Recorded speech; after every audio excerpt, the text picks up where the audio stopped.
Kidney সুস্থ রাখার 7টি উপায়, তার মধ্যে একটি হচ্ছে পর্যাপ্ত পানি পান করেন।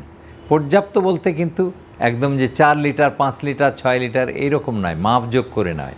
আপনার যে পরিমাণ খেলে আপনার কিডনি ভালো থাকবে, শরীর ভালো থাকবে, সেই পরিমাণ। এই পরিমাণটা নির্ধারণ করবেন কিভাবে? একটাই উপায়, সেটা হলো পিপাসা। আপনার পিপাসে লেগেছে, চেপে না থেকে পানি পান করুন। অর্থাৎ আপনার স্রষ্টা আপনাকে তৈরি করেছে ওইভাবে যে যখনই দেহের ভিতরে পানি কমে যাবে তখনই আপনার পিপাসা লাগবে। আর পানির পরিমাণ আমরা বলতে পারি না, বরং প্রস্রাবের পরিমাণ বলতে পারি। কমপক্ষে 1.5 লিটার প্রস্রাব প্রত্যেক দিন। তো 1.5 লিটার প্রস্রাব করতে গিয়ে একজন সুস্থ মানুষের কতখানি পানি খেতে হবে? আমার মতো মানুষ যারা ঘরের মধ্যে এসির মধ্যে সারাক্ষণ থাকে, তারা 1.5 থেকে 2 লিটার পানি খেলেই 1.5 লিটার প্রস্রাব হবে।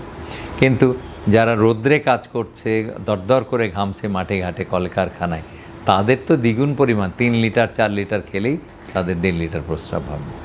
আর যাদের কিডনিতে অসুখ হয়েছে, মানে পাথরের মতন রোগ হয়েছে, কিডনি পাথরই হয়েছে, তাদেরকে আমরা বলি কমপক্ষে 2 লিটার প্রস্রাব তৈরি করতে হয়। তো 2 লিটার প্রস্রাব হয় এই পরিমাণ পানি। তাহলে পানির পরিমাণ কিন্তু আমরা বলছি না, কিন্তু অনেক ডাক্তার আপনাকে বলে দেবে 4 লিটার পানি খান। এখন আপনি ঘরে বসে লেখাপড়া করছেন, একটা ছাত্র ঘরে বসে লেখাপড়া করছে, 4 লিটার পানি খাচ্ছে, তাহলে সে পড়ায় মনোযোগ দিতে পারবে না, সে বারবার ওয়াশরুমে যাবে, বারবার পেশাব করতে যাবে। কাজেই পানির পরিমাণ নয়, প্রস্রাবের পরিমাণ আমরা বললাম 1.5 থেকে 2 লিটার, সর্বোচ্চ 2 লিটার, কমপক্ষে 1.5 লিটার প্রস্রাব হতে হবে। তবে কিডনি যদি অসুস্থ থাকে তাহলে কিন্তু কথা আছে।